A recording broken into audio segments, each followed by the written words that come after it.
What is going on in Cleveland? This is Happy Hour in the Land. I'm Gomer. That's the Professor. Welcome. This is a place where we can have get together, talk Northeast Ohio sports. We can talk, we can commiserate, we can have our group therapy session. And of course, with that always comes the liquid libations. Professor, what do you have today? Well, thanks, Gomer. As always, good to be here with you and all of our fans out there. And yes, we are talking sports, Cleveland sports. So I've got my drink of classic Lalo tequila, fine tequila with only 3 ingredients. I think it was made from the family members of Don Julio or one of the other big tequila companies who was saying that they had no sugar, but it wasn't really true. So the Lalo company was built, and it's a fine tequila, and I will have more than one, I'm sure, while talking Cleveland sports. Awesome. And you, my friend, what do you got? Well, I'm trying a little something different today. I have a non-alcoholic beverage, which, of course, if you're drinking along with us, they don't have to be alcoholic, but this is, Absolutely. I've never had this before, the Dirty Mountain Dew cream soda. I've never had it Dirty before. cream soda. Yeah, Mountain Dew cream soda. I'm going to give it a shot. I've never even had a dirty soda, but these are these are the new fads, right? Dirty sodas are the new fads, so I thought I'd give it a shot, see what it's all about. Cheers to everyone out there. Thanks for joining us today. Please drink responsibly.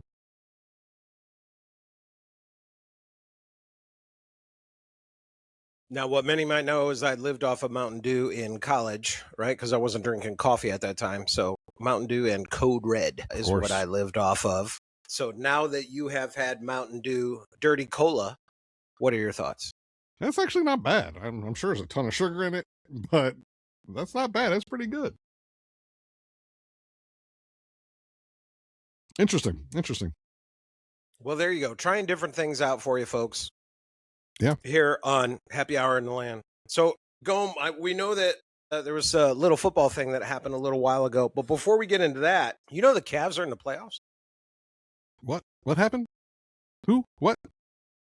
Who did what now? Yes, there are other sports besides football in the spring. But yes, the Cavs in the playoffs. Gome, you saw some of the first 2 games, man. What'd you think? What'd you see?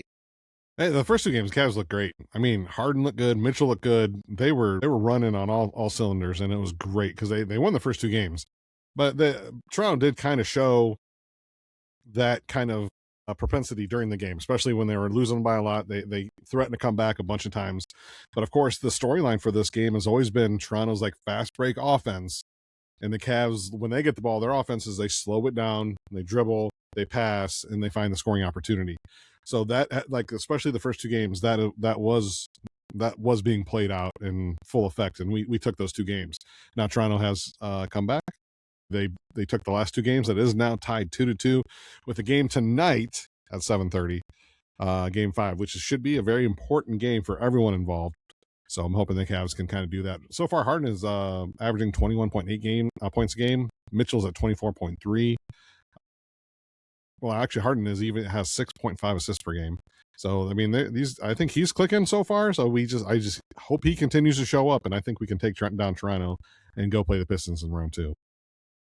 No, absolutely. I think Toronto is totally doable, but I love the fact how you talked about the pace, right? About how there's 2 different paces, and basically whoever's winning the pace game may win the game. So there you go.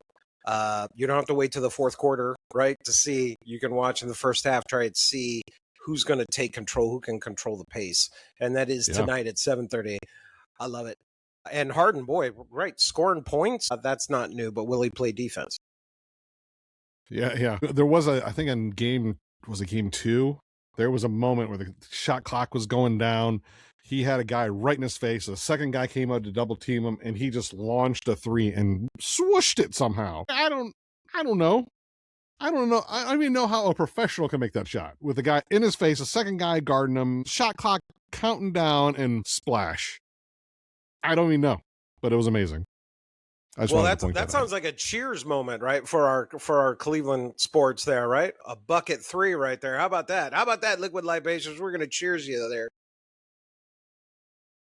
So yeah, keep an eye out for that. Well, hopefully bigger news to come on that.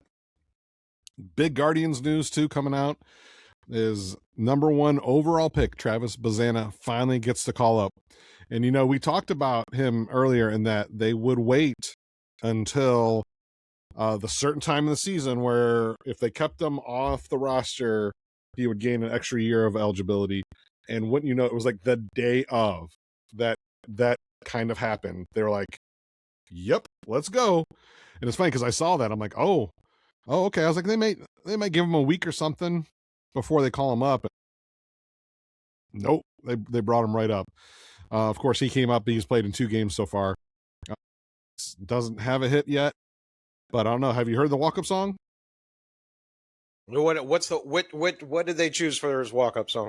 His walk-up song is "I'm from the land down under." Nice. Which is great.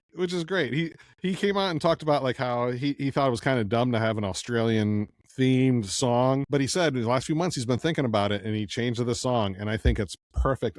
You gotta tell me, I think it has something to do with Chase DeLauder with his "Take Me Home" song. Everyone's singing along. I feel like that had like him hearing that and like, I gotta go for it. I feel like that's what it did. I don't know, but it's great. A perfect song. I think so too. I think it's a perfect song, and with the land down under, right? Cleveland, the land. And Gomes, did you know? Is it Hulu or Netflix is having a TV show out called The Land, based on Yes. Cleveland. Yes, they've been filming it in Cleveland this week. They filmed it at the draft this last week as well. I'm very interested. It's been kind of described to me as like an Empire show, but with football. So, I don't know how similar to Draft Day this will be, but I feel like if it's an Empire kind of like themed show, this might be fun. William H. Macy, I believe, is in it. Yep.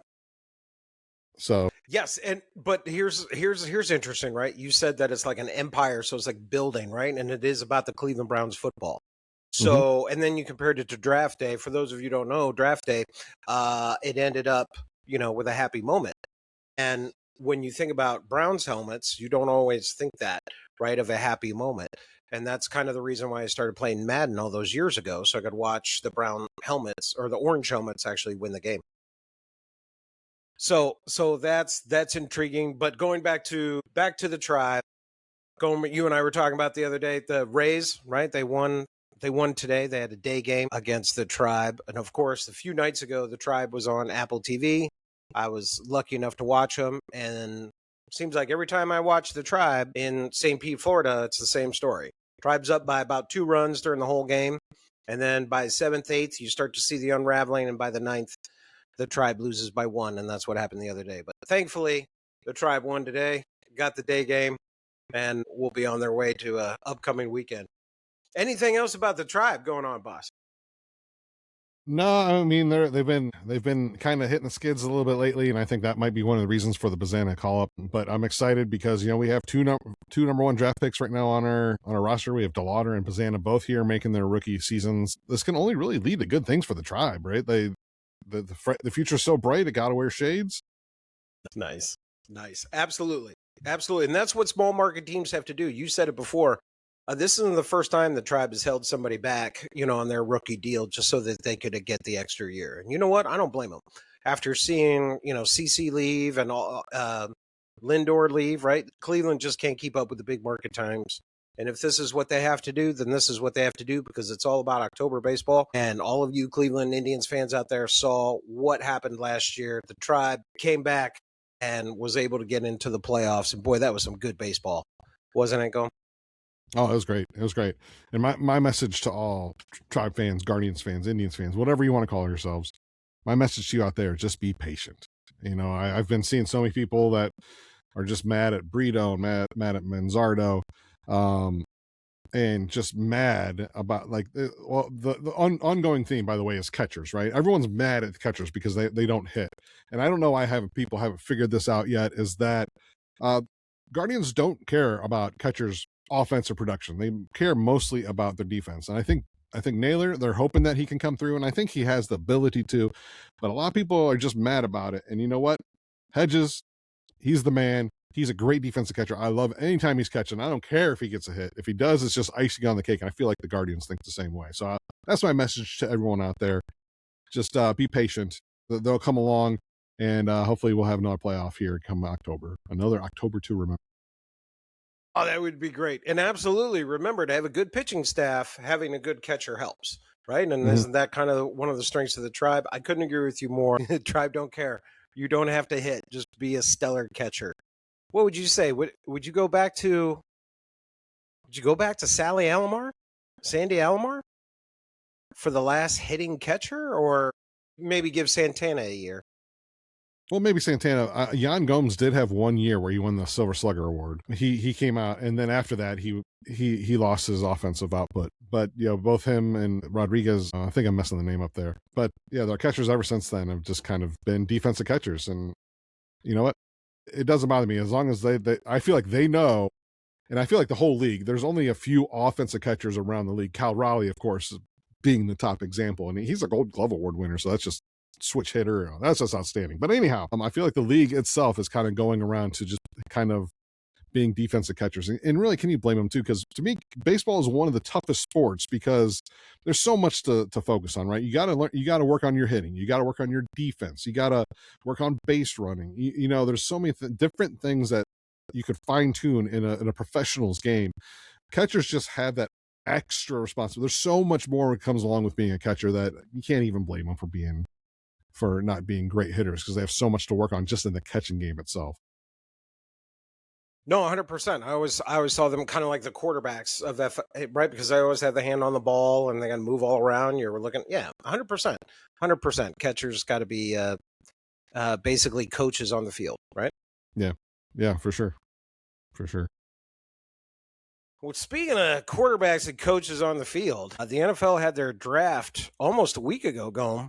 And ESPN and most of the talking pundits said the Browns did really, really well, making that 2 years in a row that we drafted well. What do you think? You know what? I'm very excited about the number 1 overall pick, Connor Rourke, for the Browns being drafted. I'm very excited about this. I feel like he's going to be a great quarterback. Oh, wait. Oh, no, I'm sorry. That was when they filmed the show, The Land. That was the draft pick that they filmed. I saw it on the screen and I got excited. No, we were talking about the actual draft. Yeah. The ones where we had all those picks, and at one time had, 4 or 5 fifth rounders, I think. We had 4 at one time, I think, and I know we traded 1 away. I think at one time we had as up to 5, but I don't know. The Browns drafted 3 offensive linemen, 2 wide receivers, 2 tight ends, and a quarterback with, shall we say, less than stellar completion ratio. Yeah, and a lot of not all pundits, but a lot of national news organizations have been listing the Browns as one of the better drafts out there. Fox Sports did not even have them in the top 10. So I don't know what's going on over there. Maybe they're just trolling us. I don't know. A lot of people saying the Browns had the best draft in the whole NFL this year. I don't know. It's tough to tell. I have a lot of questions about the draft. I'm not 100% in love like everyone else is. There's many questions out there that I'm not saying confused. But coming into our draft special last week, you said, what do you not want to see? I was like, I hope they don't draft Spencer Fanal. And of course they did. I mean, and I think I spoke that into existence just for everyone out there. I spoke that into existence for that to happen. So you can thank me when it's awesome, right? I know, but I was just confused about that draft pick because all the scouting reports I was reading up to that point is that he's a natural right tackle and that they might move him to guard, not the Browns, but like whoever drafts him might move him to guard because his arms are short and he can't play left tackle, and they might move him to guard. So I was very confused that like we need a left tackle, and this guy is like, yeah, he played a left tackle in his freshman year, got bumped out of there by Lomu, who's also a first round pick, but he moved to right tackle. And again, a lot of people were talking about his arm length and that he can't really play the position. Now that he's drafted, you don't hear anything about that. Everywhere I read is he's our left tackle. He's playing left tackle. And I just want someone to shore up the information between the two. That's what I've been looking for. Well, let me help you out because I'm the professor, right? Let me help you out, right? You got a question? Yeah, you ask the professor, right? Now, the first thing I right Gomez saying is absolutely. Last week we said do not draft a right tackle to become a left tackle, and that's exactly what the Browns did, right? And if that's where your question is coming from, I think I could have some answers to help you. And that is number one is that across the board, whether it's Mel Kiper or CBS Sports or ABC Sports, Fano was considered the number one offensive line product available, right? So at the end of the Browns season, right, we had a terrible offensive line and we had to replace the entire offensive line. And let's go with that positions, right? Fano did play 1 year at left tackle until they had somebody had come in and they found a better place for him. So he has played left tackle. Now let's compare to why I think you and I and maybe other Browns fans have a little fear of this is because of what happened with Jedrick Willis, right? Jedrick Willis, who was a right tackle in Alabama and moved over to left tackle to replace Joe Thomas. I think you'll find, again, across boards, across websites, across NFL experts, they're all going to tell you the same thing. It's not fair to compare Fano with Jedrick Willis.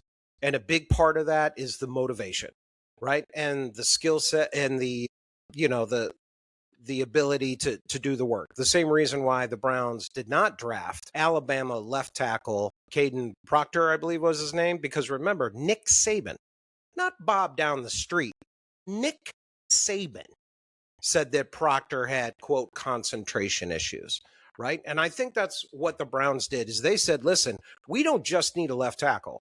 We need a whole new offensive line. And so we're going to get the best left tackle we can. And then in the third round, get that beast from Florida, right? Gators, just right up the street from where I currently am, who every expert said, well, that seemed like kind of a stretch. Why did the Browns do it? Well, again, Professor does a little bit of research, and it turns out if you follow this guy who plays left tackle in high school and in college, both he started off a little slow. That he takes a little time. That's why he's 25 years old. That's why he's that big and he's that strong and he hasn't been hurt. So I think the Browns are seeing all of their draft picks, the center from Alabama, the left tackle from the Gators, and of course Fano from Utah. They're seeing these offensive linemen as puzzle pieces that they can move around. And here's one more piece for you from the professor, folks. The 4 offensive linemen that we got in free agency are a different build than Fano and the center that we got from Alabama. Fano and the center from Alabama are more athletic, more physical. They are literally smaller than most of their counterparts. And if you compare that to the 4 offensive linemen that the Browns just paid for, they are the opposite. They are not the big monsters. So what I'm thinking is that the Browns got these 3 offensive linemen to help move, switch, compare, right? Have different levels of depth for them. Remember, one of the guys that we paid for in the free agency was a guard and a center. Well, maybe his best position is guard. And if we can get the Alabama guy, right? He started 2 years for Alabama. Maybe he's small, but he started 2 years from Alabama. I can see him starting, maybe not right away, but maybe halfway through the season, as the Browns are playing around with all these different offensive lineman sets, that you could have your starting center come from the 5th round. And I think that goes back to why are the national pundits and everybody giving the Browns such a good grade? They needed offensive linemen. They got the best offensive lineman that can play left tackle. Willis never played left tackle. He was always right. Fano was moved over because they got somebody a little better in Utah, and Fano has the heart and the drive much different from Jedrick Willis. So they needed offensive line help. They got offensive line help, but they also needed wide receiver, right? And here, Gomez, I think where you were a little perturbed at the draft strategy, right? What did you think about the KC Concepcion at 24, Boston at 39, getting 2 back-to-back. Should we have gone a little bit later? Again, we had like 100 fifth-rounders a while ago. But tell me what you thought about the wide receivers. Well, again, just to go back to Fano though, real quick, the thing that really confuses me about him is you said he was the best tackle out there. I saw what I was looking at didn't had him as like the 4th or 5th best tackle, so that's again why I was confused. I feel like we drafted and then we traded back, of course, from 6 to 9. I was disappointed in what we got back, that we only got a 3rd round, and we didn't get much back for him. Especially when Kuiper was kind of leading us on, saying that we were going to trade with the Cowboys and get another 1st round pick. But instead, they didn't get anything near that. So I was, again, kind of disappointed in that. But, to kind of use the Carnell we did get a tape. 3, a 5, and a 4 that we used to get that safety. So for me, it looks like we got Fano at 9 that we would have picked him at 6. And because we got the 3, 5, and the 4, he used the 3 and the 5 to get the safety from Toledo. So to me, it looks like we got the guy we were going to pick anyway, and we got a 1st-round talent with the safety at pick 58. Yeah, but they could have gotten more. I feel like that was just not a good haul to fall back from 6 and for them to trade up to 6. I feel like we should have gotten at least a 2nd round pick out of that. I feel like they could have definitely gotten more. But again, to look at Fano and to kind of use the Carnell Tate, what the Carnell Tate everyone was knocking on him was that he wasn't even the best wide receiver on his team. How can he be the number 1? I look at Fano and say he wasn't even the best tackle on his team. He wasn't even the best left tackle on his team. So that concerns me. And I wondered why Lomu went so much farther down. But I do think that he'll work, obviously pretty good. But it's just some things that I'm concerned about for sure. Well, just one point of correction. The pundits were saying that Fano was the best offensive lineman altogether, right? Because the strength of this year's draft was not left tackle. The strength of this year's offensive line was right tackle. So that's what they're saying. As a whole, right, Fano was the best offensive lineman. But it was interesting to see what Monroe Freeling, right, that you and I were talking about, drop all the way to North Carolina, which was, I think, like 23 or something. Yeah, and like I said, I heard he was not the best, the 4th or 5th best offensive tackle, and that's why I was, again, concerned. Like, again, the Browns probably see something that we don't, and but one of the things that I've heard throughout the years too is how hard it is to switch sides, that it's extremely hard to go from right to left. And I know he's played left tackle in the past, but again, if he doesn't have the size for it, I'm concerned. That's all. But does it make you feel better that they got the backup from he played left tackle? You talking about Austin Barber? Yes, sir. Oh. I mean, I'm still just curious to see who plays left tackle. Is it going to be Fano? Is it going to be DeJuan Jones? Everyone assumes that it will be Fano. I don't know.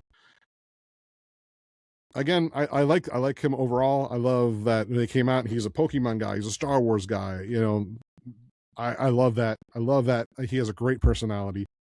Again, I was a little bit concerned, but with that, I do have to say that in years past, there's been draft picks that people have been worried about. The Buffalo Bills select Josh Allen. Vikings went with Justin Jefferson. I am kind of unhappy with that. The Houston Texans select J.J. Watt. I hate it. The Philadelphia Eagles select Jalen Hurts, quarterback. That has to be the stupidest thing I've ever seen in my life. The Kansas City Chiefs select Patrick Mahomes, the second. Really? This is why this organization will never win a Super Bowl in my lifetime. So obviously we know nothing when it comes to what's going to happen in the draft. Yeah, absolutely. It's impossible to really draft or grade a draft right after it happens. We got to see how they play, how they all work out. But I hear you, right? I hear your opinion. Happy to talk about it. I think that Fano was the best lineman. We needed best lineman. I think they got an extra pick that they used for the safety from Toledo, which was a 1st-round pick. And then if you do combine the 2 wide receivers that were both considered to be 1st-round picks, it looks like Andrew Berry was able, the first 4 picks in the draft, to get 4 starters. And that's what you need, right? Last Well, year he had 4 or 5 yeah. starters. This year he may have another 4 starters. But like we said, we won't know until they get on the field. What is about every? I think it's 3 years they say you can actually grade a draft. Does that sound right to you? That does sound right. Yeah, I've heard other people say something about the top 4 being all starters. I'm not too sure about it. It's definitely a possibility. When it comes to the wide receivers, I know I told you during the draft I was a little disappointed in them picking Boston because I really wanted Emmanuel McNeil Warren. Obviously, we got him at 58, so that all worked out. But again, just thinking through why they picked a second wide receiver, I love. I'm a fan of Isaiah Bond. He was a first round talent that they got for real cheap, and he did okay. I feel like he's going to come along, and I think a lot of people are just discounting him at this point because he didn't have great numbers, and I wasn't pleased with the quarterback play last year, so I'm not really gonna kind of look at his numbers and kind of say that that's not going to happen, or that's what he's going to be, I should say. But with Jerry Jeudy, hopefully he'll get better this year, and the only reason I'm cool with them taking the 2 wide receivers is kind of looking at the 2016 draft. The Browns drafted 4 wide receivers, Corey Coleman being one of them.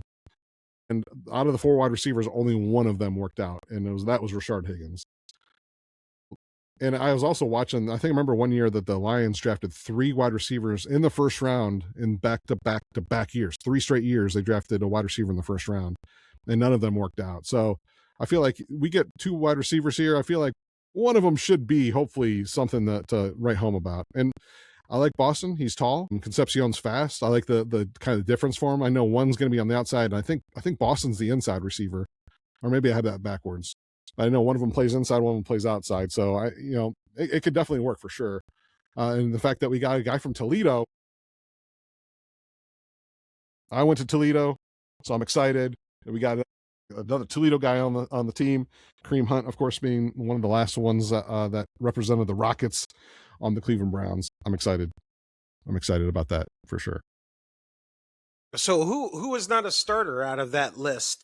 Fano, 2 wide receivers, and the safety. Which one isn't starting?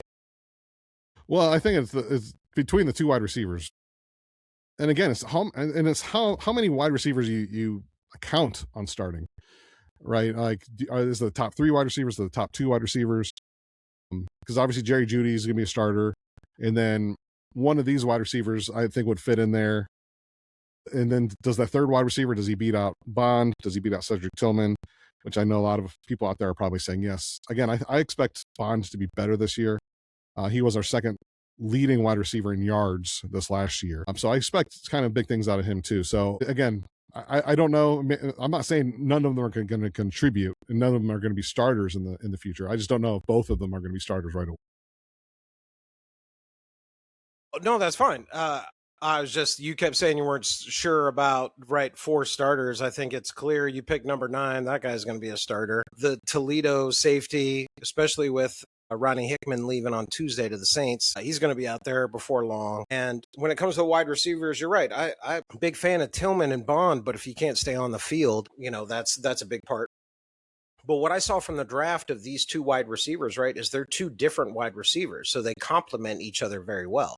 If Jerry Jeudy is going to be your number 1, then you've got Boston as your number 2, and then you've got KC Concepcion as your slot, right? And that's what they were talking about. Boston is so tall, he could possibly be your X receiver rather than your Y receiver. But the point is I think that one of the brilliant moves of the draft is that the 2 wide receivers complement each other. They are not the same type of wide receiver. And let's hope KC Concepcion can be that, the real quick, the guy who gets the yards after the catch, right? The punt returner as well. I heard that the Browns are thinking about using him as a punt returner as well. So I definitely see those first 4 picks are going to be starters. And if we go back to what we were talking about with the center that they got from Alabama, a 5th round pick, I think there's a real good chance that he'll be starting by the end of the year. And therefore, it looks like you're going to have as many as 5 starters coming out of this draft. You had 4 or 5 last year. That's not bad for 2 years in a row. And for all those people that were bashing Andrew Berry and his abilities, I hope they feel a little better now. Gone, would you say you saw one what was it? Fox News you said didn't give us a grade, or somebody gave us a low grade of B or something, but everybody else was an A. Fox Sports had us not in the top 10 drafts. Not in the top 10 drafts. Well, guess you can't win them every year. All right, man. So overall, though, what would you give them? We talked a little bit about your thoughts on the wide receiver, your thoughts on the left tackle. Overall, what's Gomer's grade for the draft? Again, I think they had a good draft. I don't know how they compare to the rest of the NFL. I haven't dove into that and with the other teams. I probably would give them probably a B plus is what we gave ourselves when we drafted. I probably give them a B plus as well. Very good. Okay. Well, and so I would definitely give them an A, and I think I definitely see the difference between ours, right? Is I think the move to get Fano, the guy you wanted to get, that the Browns wanted to get, you got him at 9 right? If they hadn't traded, they would have picked him at 6. And so to get the guy that you wanted and enough draft picks so that you could get the safety this year that we all knew we needed. I mean, 6'3", and he's used to the weather, right? To get that first round talent at 58, and you still got the same guy. You had I think you easily had 2 holes at wide receiver, basically because Bond and Tillman can't stay healthy, and Jerry Jeudy's got a lot of drops. So you not only fix your offensive line, got an extra player with it, got a 4th in next year, but you are also started doubling up on tight ends, wide receivers, offensive lines. I even saw the later part of the draft as depth for the Browns, right? That, again, nobody thinks that, people from the 7th and 6th round are going to make it, but at least the Browns are giving them a chance. We have a need at tight end. They're going to give 2 guys a shot. We have a need at depth for offensive line. We bought 4 guys in free agency. You get 3 guys in the draft. That's 7 new offensive linemen. Give these guys some time to work together. Get Jenkins healthy. Shador with a little bit more time back there in the pocket. Some better wide receivers. I think the Browns are on the right track. And remember, next year, which everybody says is a loaded year, we have 3 4th-round picks. Which who knows what Barry can turn those into. Yeah, and you know what? I am excited because I feel like my strategy for the Browns draft in years past they're finally doing what I thought they should do for years, and I think I've finally abandoned that this year because I'm sick. I'm sick of feeling the way I feel, I guess. But is that they need to build the team and then worry about the quarterback. And I feel like that's what they did. I think that's what they're doing. They're building the team. I still don't think that they're possibly gonna. I don't know if they're building. I don't think their focus is on winning this upcoming year. I think it's that they'll take it if they get it. I don't think their focus is that they're going to win. I think their focus is building the team, and then possibly, depending on again what happens this upcoming year, then looking at the quarterback position next offseason to kind of see what we go from there. Now, my question to you. And this is a question I've been hearing kind of bandied about, so I wanted to get your take on this. Is at this point, obviously there might be some free agents. There's still going to be some moves made. At this point, where do you see how many wins do you see the Browns getting this upcoming year? Well, that's a great question, and I'm sure this number is going to change as we get closer to the season and stuff like that. But you did mention other off-season pickups, right? The Browns did pick up a fullback. Yeah, I saw that. That's exciting. Yes, sir. Monken is a big fan of the power rushing game. So you got Jenkins, you got a new offensive line, you got extra tight ends. You got a fullback now, and the one quarterback that he did draft, right, was better with his feet than it was with his arm. So it looks like we're getting the pieces to do the Monken system, which is, hey, you got to have a good, solid running game, right, before he can air it out. So I am very excited about that. I'm a little nervous of how the Ravens are getting better. I don't think the Steelers are getting much better. And Cincinnati seems to be in a win now mentality, right? That's why they traded for the the defensive rusher from the Giants. And they've got a strong offense. You know what I mean? So I think the AFC North is really going to be tough. But if we got 5 years last year, I don't think we should be settling for anything less than 7 or 8 wins with as many as 11. If you fix I believe the Browns believe that they are much closer to competing than the rest of the national pundits are giving them. I think their defense has been good and is saying, hey, we're ready. And they just spent the last 2 drafts, right, with Fannin, the tight end, Jenkins, the running back, and this year was 7 new offensive linemen, 2 first-round wide receivers, and then a stud safety. I think the Browns are a lot closer to competing. I'll agree with you that they may not make to the Super Bowl next year, and they'll be happy, of course, to take whatever wins they can. But I think they're closer than most people think. So I'm not ready to just say, okay, throw away the season and let's set up for 27. I'm with you, Golem. Let's see how these rookies play together. Again, I don't mean to sound like a broken record. These are 7 brand new offensive linemen. It's going to take them. Thank goodness Monken brought over the offensive line coach from Baltimore, somebody with some experience, somebody who knows how to get these guys going, and who, by the way, also has experience, Gomer, with small centers, right? What was his name? Liedenbaum. They went to Oakland, is now one of the highest paid centers in the NFL. So there's another one. Go Browns for getting the right hire. We got a good offensive line coach, and we need that if we're going to have 7 brand new offensive linemen and 2 running backs only on their second year. And a quarterback on his second year.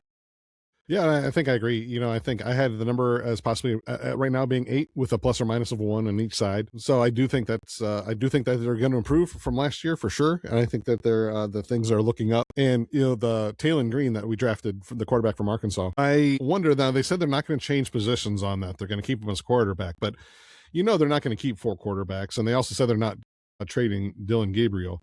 So I almost wondered, is this like the Taysom Hill from the Saints, that they use that guy in like every position? He did come and play quarterback a little bit, but they had him as like a running back, an H-back, a slot receiver. They use him in everywhere, and this guy is athletic. He is very athletic. So I kind of wonder if that they're going to kind of put him in that position and kind of just feature him all the way around. I don't know. We'll see. Well, I've heard a lot of people kind of ask that, but then I saw Andrew Berry come out and go, guys, this is a no-brainer. We keep 3 on the team, and we're trying to get 1 on the practice squad. So I think what he's going to do is he's going to have Dylan Gabriel and the rookie kind of compete for number 3 and put the other one on the practice squad. I don't think there's a big mystery. The Browns have always said that they were going to draft a late-round quarterback. They always said that they try to keep 4 arms in camp, right? 4 arms in camp, and then 1 goes to the practice squad. So I think it might be a slow kind of back maneuvering on how to get Gabriel out without making a big hubbub, right? And saying, hey, listen, we got Gabriel, we got this other tall giant, right, from Arkansas. Maybe we ought to see if the giant can see over those linemen. Again, no disrespect to Gabriel, had a great college career, right? High percentage, but I think we all agree if he's going to play quarterback in the NFL, it'll probably be at a different team. So rather than make a big deal about it, we'll just do a little, bottom of the end quarterback competition and move him to the practice squad. Yeah, and Taylon Green, I think, on the practice squad would be a good place for him. It always makes me nervous when you put a player with that much athletic ability on the practice squad, because there's no contract. They're not tied to us. But I think him on the practice squad would be great because he's going to run the scout team. If he's that athletic, anytime we play an athletic quarterback like Lamar, who he didn't show his athleticism this last year because he was hurt. If he could play a good scout team quarterback that would kind of get our defense used to an athletic quarterback that runs around like that. So I think that's great. And I don't know if you heard the story about the Steelers draft this last weekend. I thought it was great because they wanted to draft Mekhi Lemon, and they had, I think, the Cowboys in front of them, and they're drafting defense. So they called up Mekhi Lemon and said, hey, they're talking to him on the phone, said, hey, we're going to draft you. We're going to take you. I'm so excited for you to come to Pittsburgh. And then while they're having this conversation, Philadelphia trades with Dallas to leapfrog the Steelers. and they want to select Mekhi Lemon, and they're trying to call him on the phone, but he's on the phone with the Steelers. They can't get through, and they just have to draft him. And then the Steelers panic. They didn't know what to do. They drafted somebody, but then I guess the guy that they really wanted to draft, they finally got him in the second round, but they were, I guess, flustered. They didn't know what to do. I loved it. I love that story. It's great. I want to make sure I shared that with everyone. Absolutely. Fantastic to share any story of Pittsburgh humiliation. How about did you see the kid at the draft? I think it was a Baltimore Ravens player who had his kid. Did you see it? Pulls up his kid. Kid's like 6 years old, maybe. Steelers still suck. He puts him down. And then he did the draft pick. So there you go. Write us, Happy Hour in the Land. Tell us which one was your favorite story. Pittsburgh dropping the ball or the Baltimore kid going, Pittsburgh sucks, right? Because here, Happy Hour in the Land, Pittsburgh fans, not Pittsburgh fans, you're fine. But your team, yeah, can suck it. happyhourintheland@gmail.com or any of these avenues down here. Check us out. Let us know what you think. What is the best? They also said that there was, I think, 300,000 people there the first day of the draft, and they had like 800,000 people. And I don't know about you, but driving in Pittsburgh alone with regular population is terrible. You couldn't get me to that draft in 1,000 years. And with 300,000 people going to the first round, I'm not going to any draft. Just like I'm not going to Times Square for New Year's Eve. I'm not wearing diapers, where you got to stand in your spot for 8 hours. I'm not doing that. I'm too old now. I'll be fine watching that from home. Yeah, don't worry, Gomes. You're old enough. You're going to be wearing adult diapers soon. As soon as I said that, I was like, oh, yeah, here we go. Go. Set. That was great.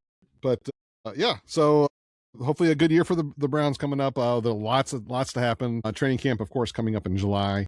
Hopefully I'll get to go this year. I always miss tickets being sold, or not sold, I should say, but when they get released, I always miss that. But hopefully we can go this year. I think we have a wide open July, and hopefully we can go see the new Browns play, and hopefully get better and are on our way to the Super Bowl before I die. This is all I hope for. It will happen, Gomes. It will happen. It will happen. 2 good drafts in a year. Cavs are in the playoffs. Tribe's going to be back in the playoffs. It's going to be a good year for Cleveland sports. I can't wait. I don't know. Any final thoughts, Professor, before we go? None for me. Just go Cavs, right? Let's get through Toronto and on to the Pistons. And as we said, future's looking bright. Maybe we ought to put on our shades, bud. Let's take down the Canadians, please, Cavs. Let's take down the Canadians. We can't have Canada. I mean, we've taken down the Canadians in baseball. We've taken down the Canadians in hockey. It's time to take them down in basketball as well. So, go Cavs, go Tribe, go Browns. This is Happy Hour in the Land. I'm Gomer. That's the Professor. Thank you once again for joining us. I'm glad you joined us. I hope, again, reach out to us, happyhourintheland@gmail.com, if you have any thoughts that you want to pass along to us. But again, thank you. Professor, thank you. And I want to cheers to everyone. Cheers. Here's the Cleveland sports. Until next time, we'll see you guys later. See ya.